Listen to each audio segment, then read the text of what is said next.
So before we begin our panel discussion, Dr. Gulshan Rai, former National Cybersecurity Coordinator, is here. So I'll request, sir, if you could deliver your initial remarks, and thereafter we'll go for the panel discussion.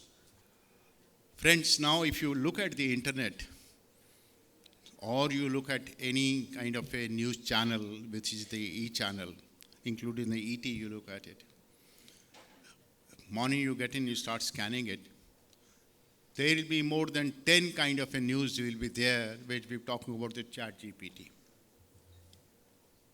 Every kind of a function of the ecosystem or a health system or your industry or education, they all will be chat GPT. Well, one can understand that something, this is a chat bot, someone is trying to promote the activity. One can understand that. Let us look at it beyond that. Whatever version now you are downloading it, I'm sure all of you know the size of the data file there. It's something 50 terabyte kind of a file. This is the size of the file. But when you know what is the size of the chat GPT-3 next version, I don't know how many of you can visualize what is the size of that file. Can anyone visualize that file? It's a 300 terabyte file. That's the size of the things there. When you deal with that kind of a data, you have so much issues which you cannot imagine today.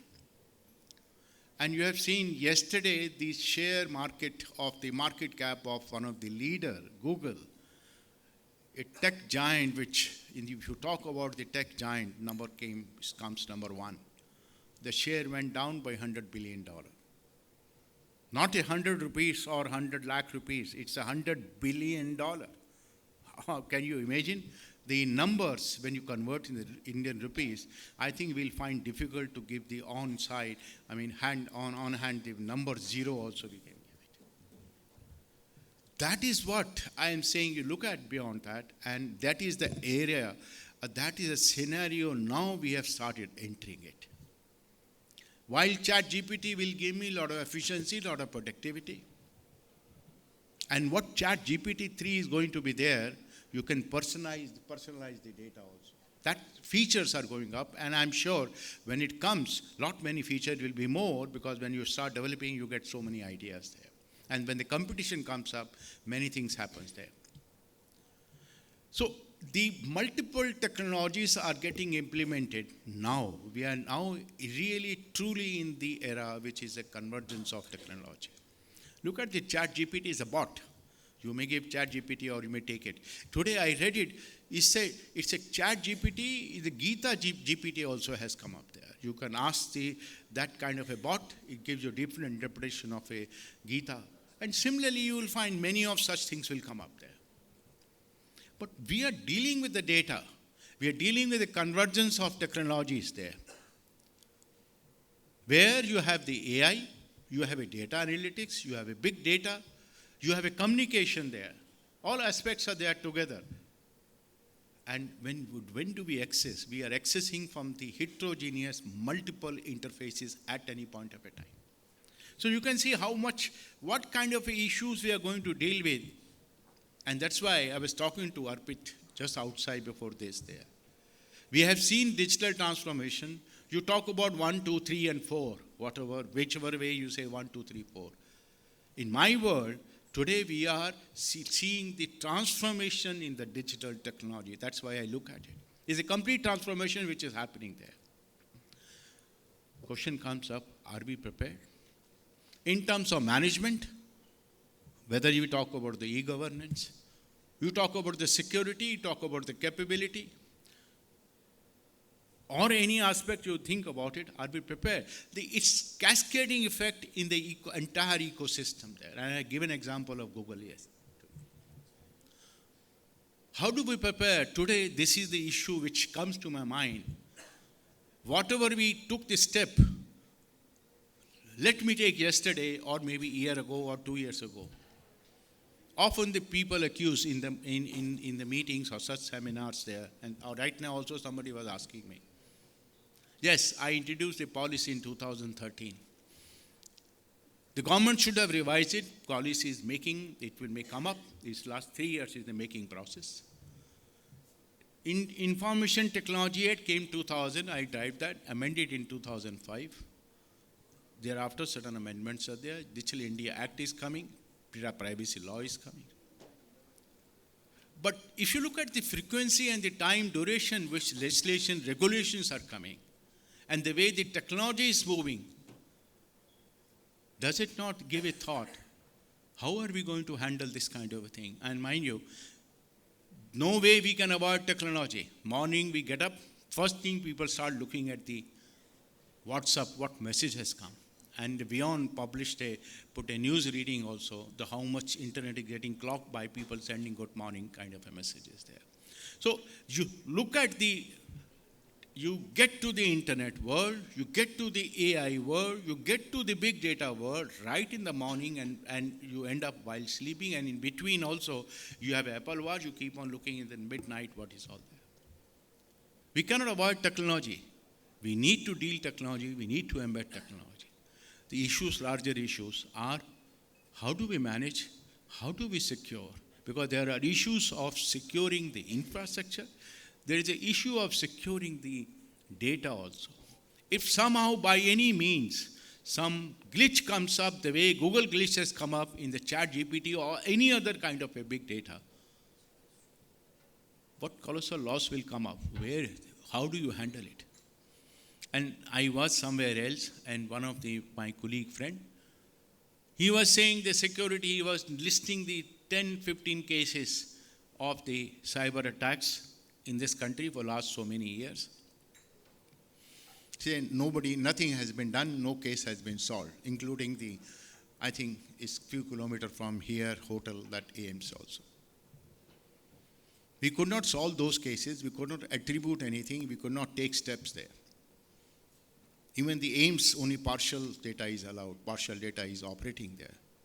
How do we handle this kind of a data when we are talking about 400 terabyte of a data at one point of a time or larger data? I think, I feel that this is a complex issue. The policy maker or the people or the user like us, we need to sit down and put forward our views. How do we deal, scratch our what? Each one of us is going to have per capita mobile data consumption in this country is somewhere around 20 gigabyte. That's a consumption, and it is going up day by day, it is going up there. So am I able to handle 20 gigabyte? Will a system society handle the data of 1000 petabyte kind of a data is there? And the issues we need to look at, both on the legal issues, technology issues, policy issues, regulation issues. Friends, we have to deal, because technology puts us in like a family.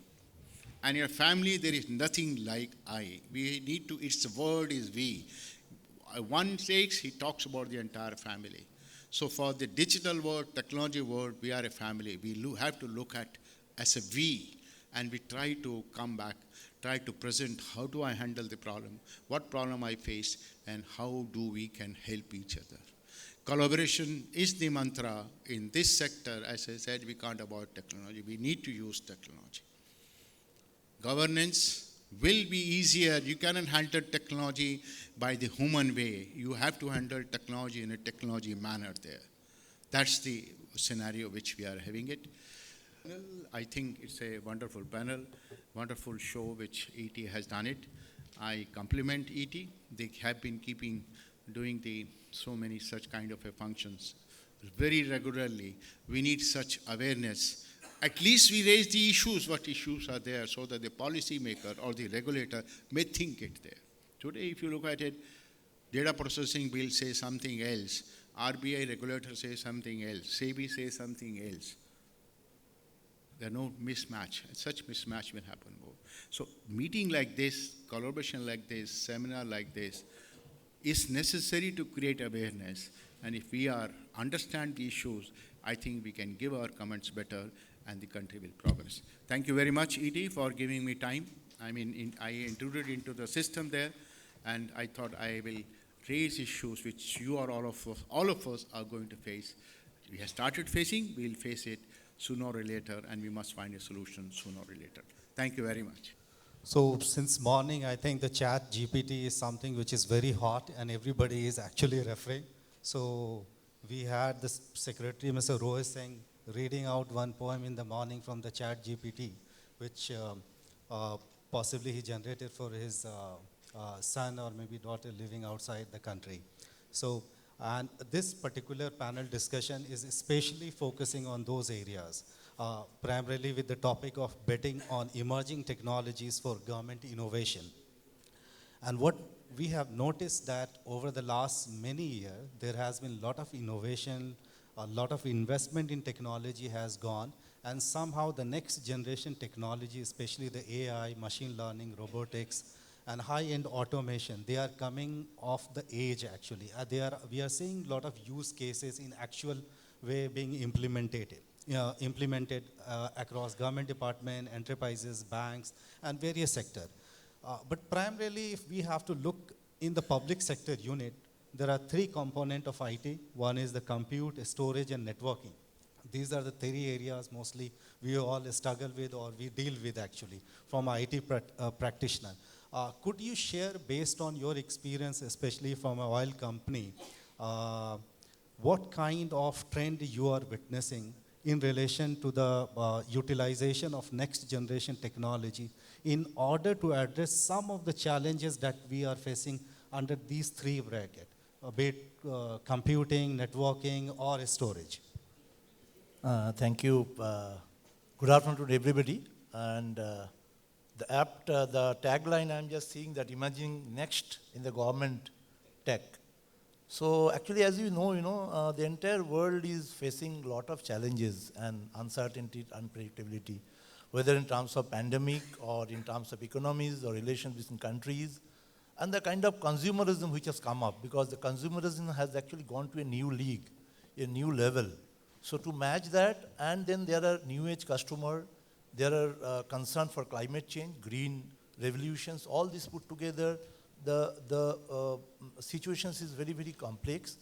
And next gen technologies are the only solution which is actually fostering innovations and which is actually helping companies like us to bring in efficiency in the process, to dole out smarter and quicker solutions, and make things possible at scale and with agility and bring in resiliency.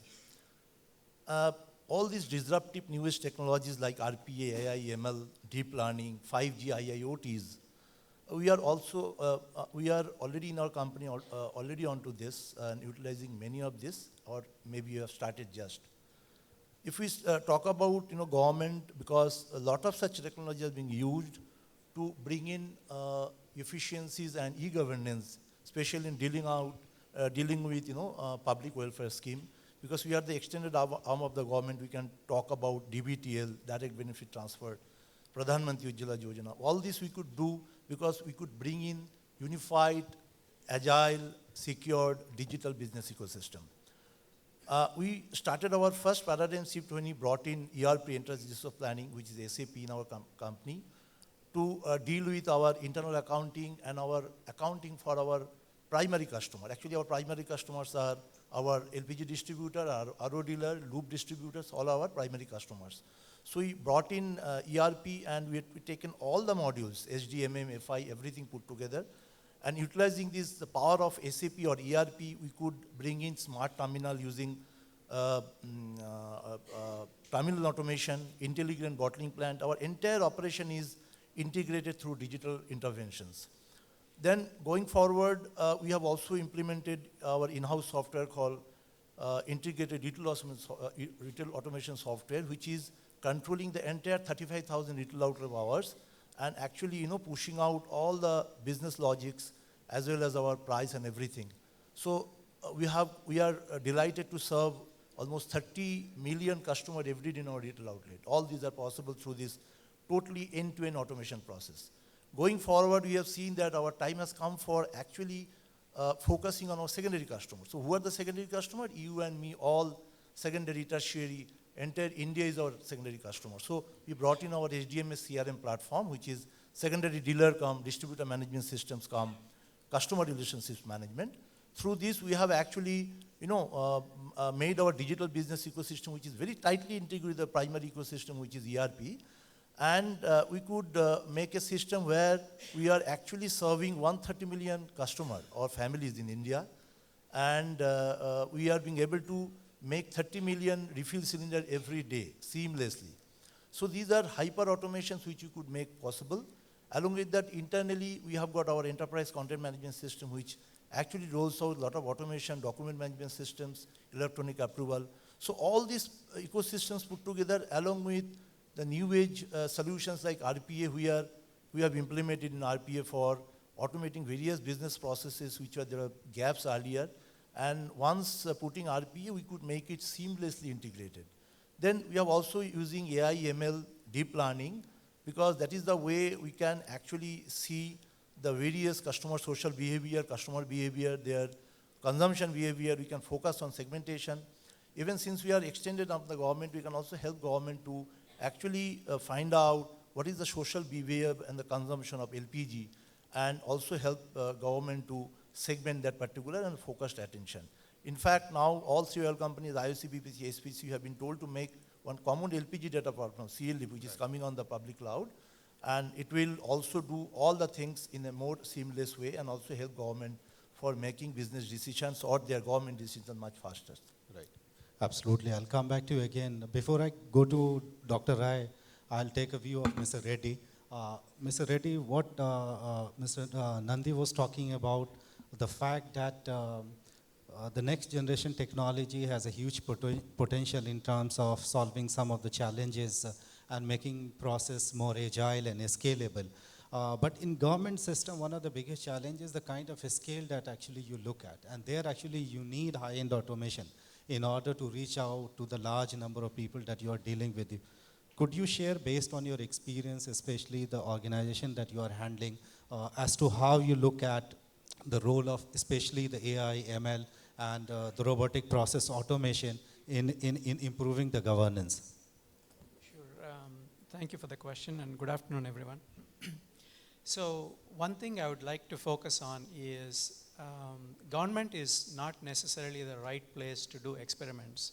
When we talk about innovation, we're talking about trying out something new, and whatever works is going to be implemented, and what's not working needs to be changed and moved on quickly.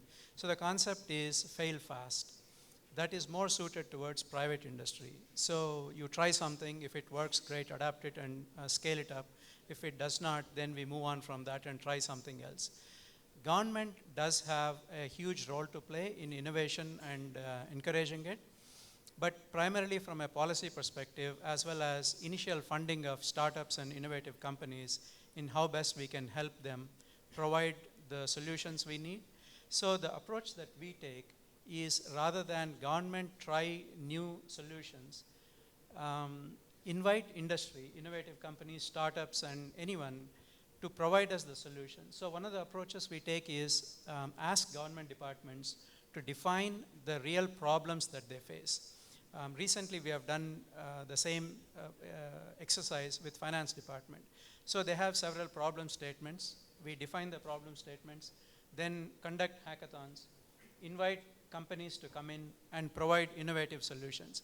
And we are technology agnostic, right? So let them try whichever technologies, whichever approaches they think are best, and come up with the solutions. And a panel looks at the solutions, including the host department that's going to use these solutions, and choose the best available solutions and the best companies that are providing innovative solutions. Then by awarding them and paying for their services, government is encouraging payments, giving to the smaller companies, as well as saving money in getting the solutions that are innovative and cost effective. By utilizing technology this way, we're able to scale our services. So rather than do manual work which requires humongous amounts of labor hours, use innovative solutions. So we're doing that, as well as encouraging the smaller companies. The other aspect is government needs to realize that automating something, you hear all these words, AI is going to come in and take away a lot of white-collar jobs. That's fact of life.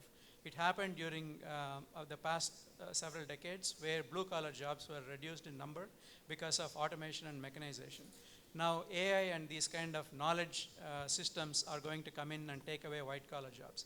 So when this kind of prospect, obviously it looks scary. So government people are going to think that we're going to lose our jobs. So are they going to obstruct the adoption of newer technologies? This tide cannot be stopped by people trying to obstruct. So the best thing is to embrace the change and adapt to that, and look at what can the people who are doing this work that's going to be taken over by AI systems now, how can they spend their time and their working days doing something different and moving forward. That would be the approach that we would like to do. Absolutely. I'll now go to Dr. Rai. Dr. Rai, we have been actually talking about high-end automation and role of AI in public sector. And we do see, as Mr. Reddy says, that the scale in the government is as such that there is a fear of experiment, but I slightly disagree. I think the government is now becoming more open, and because there is that kind of a scale is nowhere. So obviously, the government is actually allowing you to do in a bucket. I would like to understand from you, is based on your experience, because in the cybersecurity space, actually, you work for long time as a Director General of CERTIN, also heading the National Cybersecurity Coordinator in the Prime Minister office. Despite all the high-end automation, all the best of the available technology, and everything available, we do still see, there are a lot of cyber attack, and even some of the cases in government, the organization are not able to pull back even after a week. For example, the last attack that happened on one of the health organization, it took more than a week actually for them to get their server in place. Despite a lot of innovation happening in AI and ML, we do not see a large scale deployment from an AI perspective. I'm not talking about up to a level of the chat GPT, but at least solving some of the real-time cases. What is lacking? In your view, what are the two key elements as a public sector leader, any technology CIO in the government organization or a CISO in government organization should focus on in order to harness or reap these technologies? My dear friend, I talk about the chat GPT, not the chat GPT. I was saying that what kind of challenges are emerging before you because of such implementation of technology. That was my focus that point of a time. And we got to be prepared for that. And now, you are asking the question in that direction only. I'm glad that. See, there is no question of whether to adopt AI or we don't adopt AI. Today, this is not an option with us. AI is a part and parcel of your system. And I can tell you, after maybe another 2 years, you won't get any programmer who will be able to write a program without the AI. See, today entire programming development structure mechanism has changed. They go on a kind of a soft library or the distribution library, go to the GitHub and go to this and take this kind of a zero algorithm kind of the mechanism has come up. So the entire development of the program has changed, has gone a transition. Any programmer will not be able to write a program without the AI. As of today, you see, maybe you can take it 2 years before, how many people understood the assembly language I studied there? How many people understood? Nobody understood it. So it's not a question of AI not or yes. Answer is you have no option other to adopt, and as I said, it's a convergence of technology we are getting it. We are trying to do that. See, and it's not a challenge with the government. India is a challenge worldwide. We have a legacy system, and we are migrating to the modern kind of a technology there. And this is a challenge all across the government there. And in India, I think the skill is an issue, larger issue, when you talk about convertibility into the production system there. In general, that's the issue. We need more awareness. I think the processes and the system which are there, which are a kind of poses a hinder to us, efficiency and productivity. And other than the implementation strategy and technique which the government function there. Now, this is a technology system which is a altogether step function from what we are dealing with. So solution has to be the same step function. You cannot think in an analog manner. It has to be in digital manner, think it there. Our thinking is analog, nature moves in analog, but the technology is moving in a digital manner, step function, step function. So we also need to match if we have to really leverage the benefit of the technology to the best. And that is the challenge in the government today. That's a challenge in the government. We are not able to leave the legacy system. We try to merge legacy, extrapolate legacy and implement AI and all kind of new technologies there. We are not able to match it. That's why I was saying interfaces, configuration is a bigger issue. You talk about the so much government expenditure there. All of us are spending all amount on our health. Too many good medicines have come up. Too many kind of surgeries, different kind of implant and everything has come up. Are the number of patients coming less? Answer is no. Answer is coming more. Government is making big kind of every worldwide making a very wide roads. Accidents are also increasing. Helmet, all those regulations are there. I think as we move on, everything moves on. You have a wide road because cars can move 150, 120 kilometers per hour easily there. So this system will keep on going over there. If we follow a process, if we follow a clear vision, in my view, we need to have a clear vision. How do we implement, how do we embed legacy into the current system there? And how we migrate and interpolate or extrapolate those systems there. That clear strategy thinking is necessary. Process as well as your, carefulness will address that kind of a 50%. I must give you one more figure. We feel that malware. Okay. Today, this technology, phishing attacks are becoming very complex. They are not malwares. Right. Everything going through links. Malwares are only 15%. 70% going through links, like a phishing links, complex phishing links. But the scenario is changing. We need to understand, create more awareness, and have a clear strategy what we need to do. And that is the one, there is only one solution which I say, embed private sector with you. Don't try to extrapolate your system now. Everything has a life.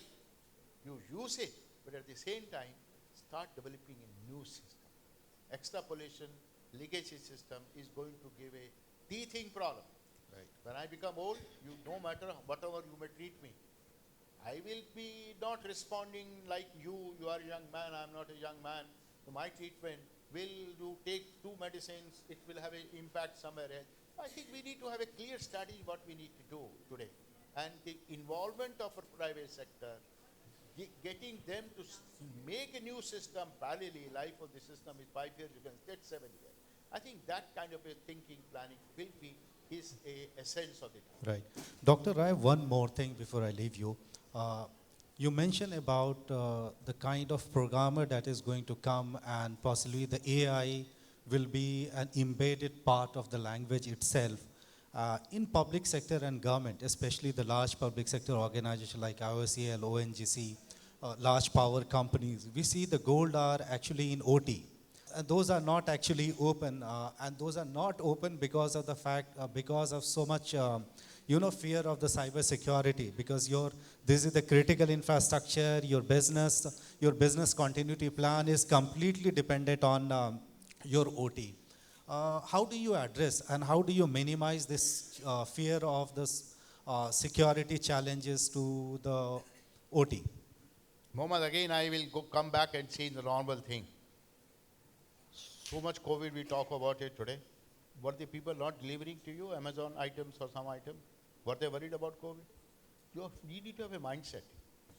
Today, the hard fact is that none of the public sector in India is geared up to handle that kind of a situation there. The IT and the OT, they don't talk together. Okay. Unfortunately, the interface is IT. OTT does not recognize them because they think issues are different. And things in OT are going to be more difficult because embedded system, Wi-Fi is getting embedded there. Okay. The system connected together. If you talk about the US pipeline case, OT got disturbed because of the IT. If you talk about our nuclear kind of a plant, Konakulam, there OT got disturbed because of the IT there. So there is a connectivity. I think if we sit down and we try to find a solution, there are common sense solutions available. And one solution I will give you, I'll tell you if you give me 2 minutes time. I don't want to take much of a time intruding there. I have been often saying that there are simple ways of doing it. Testing. No matter whatever complex systems they are there, all the complex systems, OT using very complex systems there. You got to test. Government is saying, test routine. Who will make test routine? Who will make the jigs to test the proprietary system? It's very difficult. But there are ways and means. I'll give you, I led a delegation a couple of years ago. I went to a country A, and with me the delegation comprises senior official from the different agencies there. And I wanted to see how do they test their system there, because we were struggling to do that. And we asked them that we want to see your testing system. They were awaiting it. But somehow we kept on pursuing that. They say only one fellow will come. That is me, because I was more a civilian. And they say 7:30. Okay. So I reached 7:30 cold, and 7:30 snow. It was university. See, they have before this session, we had a General Pant here. He often talks about the National Malware Depository. He will not miss that point saying that. They also had a National Malware Depository there. What they were using it, they were bringing any equipment, new equipment. Suppose he produces equipment, he comes, he says equipment. They will inject all the malware through that equipment. Okay. You can see the vulnerability, which vulnerability getting exposed. There are multiple malwares are there. Unique way. They tested it. It's a common sense question. Right. No, answer there. Yeah. I have been telling people here, you take a system. If something is sitting there, you put input and monitor the situation for almost 10 days or 1 month. Output, you see the variation in output. Something, whatever is there, it will speak out. Absolutely. But we need to find a simple solution where the IT, OT has to work together. If you do segmenting, difficult, because OT doesn't understand the software. Right. IT doesn't understand the embedded system. Right. They need to work together to find it. And this is the need of the hour. Absolutely. Mr. Nandy, you wanted to add something on OT? Sir, I think what you told is absolutely right. The things are very challenging. The main reason is that so far it was their gap, so there was no question of cyber security. But now business is demanding that we can't, like you told, sir, the technology has to be there, then technology has to be protected also through cyber security. The OT one is very challenging because mostly these are proprietary system softwares. And putting an endpoint protection or system itself is a challenging. But being Indian Oil, sir, we have already started. As you told about PSUs not geared up, we have already started. In fact, our refineries and pipelines have been put into the CII, Critical Information Infrastructure, by NCIIPC. We are closely working with them and SARTIN. But only thing is, since the things are new, we have been learning and we have been implementing. But only thing is that the way you told, which is very much possible in IT, injecting malware and see what happens. But OT problem is taking that risk, because my OT is in refinery. If something goes wrong, my refinery will be shut down. So that is the one challenging. We are coming up with some solution with this vendor, but we are geared up and we are on to the job. Just for information. I'll come to the OT part again. Now I'll go to Mr. Vidyasagar. Sir, you come from an organization called NSIC, which works on the upliftment of medium and small enterprises. Could you share as to how you are using technology, especially from a next generation technology perspective, in order to smoothen the public service delivery role that your organization plays? I think if you see, we are the part of the MSME ministry, and when it comes to implementing technologies for the corporation, so that is one part. More or less everyone is doing. There are several government guidelines and there are plans. But when it comes to, digitalization of MSMEs, so that is, I think, I would say bigger challenge in India, because of looking at the penetration of this technology, I would say rather adoption of, technologies among MSMEs. And especially, the number of MSMEs in India is, as we say, is 6.3 crore. So that's a huge number, and their contribution to economy is huge. They contribute 30% to GDP, more than 40% to export. They employ 11 crore, people. So unless this MSME gets digitized, or they are encouraged to use the latest gen technologies, I think we won't be able to achieve the the agendas what we have are in terms of economy, either 1 trillion digital economy or overall 5 trillion economy, which our Prime Minister spoke about. So in that direction, in fact, if you see our ministry as well as NSIC, we both are working, in that direction. In fact, you would be happy to know that MSME ministry have been continuously been getting awarded as the best ministry as far as its IT implementation is concerned. So here, the first step is, if you see MSMEs, the MSME registration. So that have been made, seamless, and it's paperless, completely online, paperless, because, MSMEs, India is a very big country, and, physically, it's not possible to handhold or support everyone with the physical presence. So to make it easy and easy of doing business, Udyam registration have been made completely online, completely paperless, and within few minutes you can, get yourself registered as the Udyam MSME. That is the very, very first step.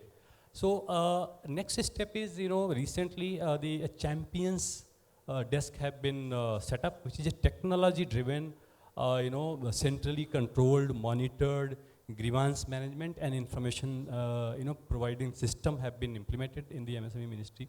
So that is, it is again, using technologies, and it is not only this, it is a kind of, I would say, rather hybrid system.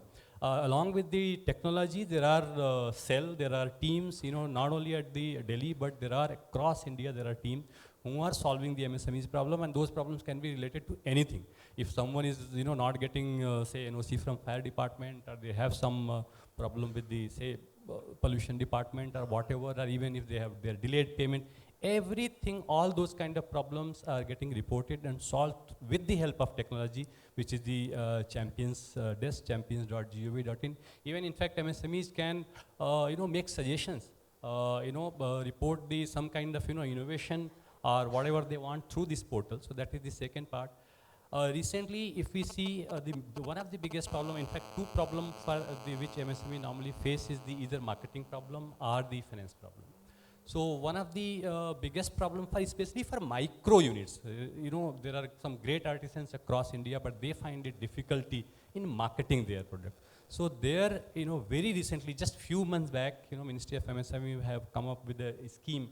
And this scheme is named as Adoption of E-commerce Platform by Micro Enterprises.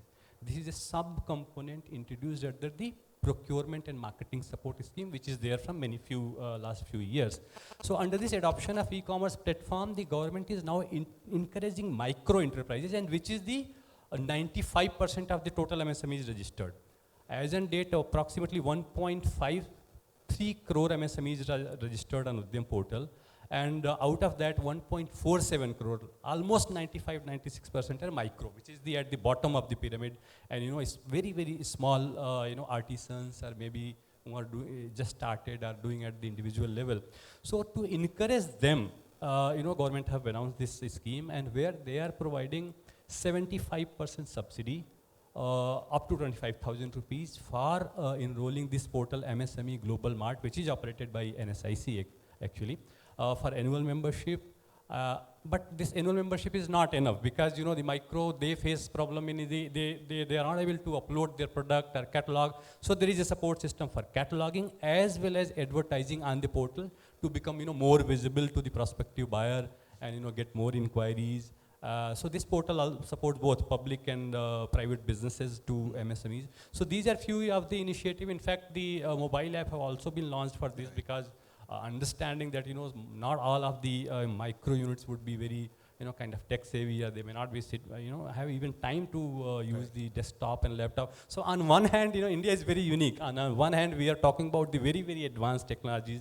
On the other hand, there is a lot of population, big population, who is not even able to use those basic CRM, our automation software, our accounting software. So we have to see that also, and that is what we are working on.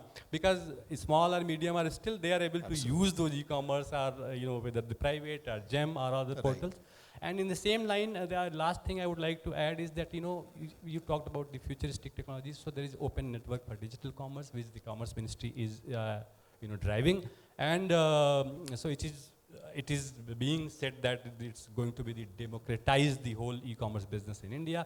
And the work have been going on from last few years. Actually, I have been part of a lot of discussion because, of the few, the presence of the just few large private players who are, not kind of being fair to the micro enterprises or the MSME when it comes to e-commerce business. So this ONDC and in fact this MSME Global Mart portal is also being integrated with the ONDC platform to provide those market access opportunities or wider visibility, discoverability to the MSMEs.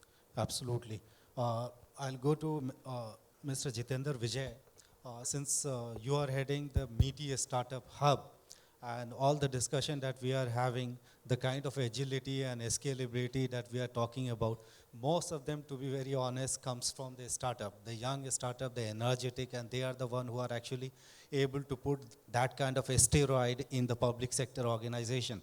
So we do see a lot of involvement of a startup, and there are a special program. For example, it's a MeitY Startup Hub, then there is a IDEX for a defense. Similarly, there are different startup hubs in different state government organization. Could you share, based on the kind of response that you are getting within your program, as to what level of awareness and excitement is there, especially in relation to the next generation technology, in terms of solving some of the use cases and some of the challenges that we face as a society in India? Thank you so much for that question. And I think next time I would like to see ChatGPT host the moderating session, because I think the time's been up for the last 5 minutes. And I think that's the problem. Responsibility, appreciation, and understanding of technology, right? If we can't manage time properly, imagine if we are given more advanced tools, can we really manage it? So ethics of technology, appreciation of a technology, its responsible utilization are really something that we need to create a lot of awareness about. But when we take it back to larger questions, right? I think from the ancient Greek philosophers, be Aristotle, Socrates, or Plato, when they used to talk about nature of existence. Now after these hundreds of years, you're back to the same thing. If you look at AI has taken over the cognitive function and the decision-making function of humanity. Look at IoT. It's changed the relationship between man and machine on a factory floor. And now with AR, VR, and XR, or metaverse, what is the nature of existence? Is being in metaverse real, or is it being actually in the physical world real? As it is, we are consuming so much time on the technology. As Sir mentioned, from the first thing in the morning till the last thing, you are hijacked by the phone in your hand. From your communication to your transaction to your relationship management, your work management, everything is now outsourced to technology. But when we think about it, is government really engaged with the ecosystem? So I'll say all on 3 levels. Government is funding innovation. So for example, in the context of Ministry of Electronics and IT, we have more than 100 incubators, accelerators, and center of excellence spread out across India. And COAs are especially focused on deep tech and emerging tech areas of AR, VR, XR, 5G, drone, etc. So they're working on that. We have funding schemes all the way from idea level to fund of fund. So we provide funding for idea validation to young kids in college, for prototype creation, as well as for commercialization up to 40 lakh rupees. That's within one scheme. And we have multiple such schemes. We have a fund of fund which invests in VC funds, which invest in hardware and electronic startups, because they don't get the love that the SaaS-based startup gets, right? Aside from that, the point of that government funding innovation, IDEX is doing it, Startup India is doing it, DST is doing it, MeitY is doing it, BIRAC is doing it, MSME is doing it. So I don't think the notion that government is not funding innovation is false there, right? Second, if you think about, Is government adopting innovation? Of course it is. For example, in the case of MeitY itself, so we work with BSF, Border Security Force. They wanted to identify technologies for underground tunnel detection, anti-drone technologies, remote area monitoring technologies. So under Atmanirbhar Bharat vision that our Honorable Prime Minister gave, so we worked with BSF to find these startup solutions, which they did field trials in Jammu and other border areas, and they have got procurement order from BSF for that. Same thing we are doing with Sahaj Seema Bal, SSB, on the other side of the border. Also with India Highway Management Company Limited. They are working with us to identify the next solution for FASTag. So we are looking at satellite-based tolling system. Because FASTag currently leads to congestion at the tollways. There's no equity in terms of how much toll you're paying based on how much distance you have traveled on the tollway. So those are solutions that government is looking for and adopting. I can talk about Post Office Payment Bank looking to integrate credit solution on the Dakia network. So even the last farmer in the last village in the last part of India can have access to the credit facility. We can talk about railways launching 17 problem statements, looking for everything from health track monitoring system to passenger experience, accident prevention, etc. So all these things are happening, and these are government bodies, government ministries, government associations that are implementing it. Now third is government creating innovation? And I would say yes. It doesn't look that quick, right? But I think that's the role of these civic society actors like ET to push the agenda and ask these questions. But look at 7 years ago and look at today. Aadhaar, UPI, Coven, ONDC, ULIP, Gati Shakti, you name it. Indian government is keenly focused on leveraging the core competency that this country has, which is the intellectual horsepower of its youth, academia, and industry. And creating these platforms where private sector can play and build robust solutions on, and which can really solve the problem at population scale and provide for inclusion, be it financial inclusion or be it in the education sector, health sector. So all these platforms are being created so that we can have a holistic, sustainable, techno-socio development of the country. Now, last thing I want to pitch before I end my comment is, now in the G20 presidency that India has, more than 200 meetings are being held with the delegates across the country. Even MeitY, we have started an initiative. We are leading the Digital Economy Working Group meetings. Under that, we have started an initiative called Digital Innovation Alliance. We are inviting startups from 6 sectors from all the G20 nations and the 9 invited guest countries to be part of this program. So health tech, agri-tech, fintech, ed-tech, circular economy, and secure digital infra, which is the cyber security. So the idea is that these startups, so 174 of them from across the 29 nations, are participating in this program from now till October when we give up our presidency. And what we are giving for them, we are giving them opportunity for deployment, for pilot opportunity, funding opportunity, working with the government, both taking Indian products outside as well. Now that's an initiative to really engage, accelerate, and celebrate the startups that we have in India, and not just in India. As our Honorable Prime Minister says, you know, one earth, one world, one future. So we have to look at how do we solve the problem of not only 1.5 billion people in India, but 8 billion people across the world, 1/3 of whom are suffering from digital divide. So how do we bring that connectivity, access, and inclusion using these solutions, using government wherewithal and the power that we have in the government to bring some changes? And our last point I'll say is, as Sir mentioned, private sector engagement. Because government cannot do everything by itself. It can only lay down the framework and try to stay out of the game. But you have to engage the private sector both as people in the system and both as enablers of the system through private partnerships.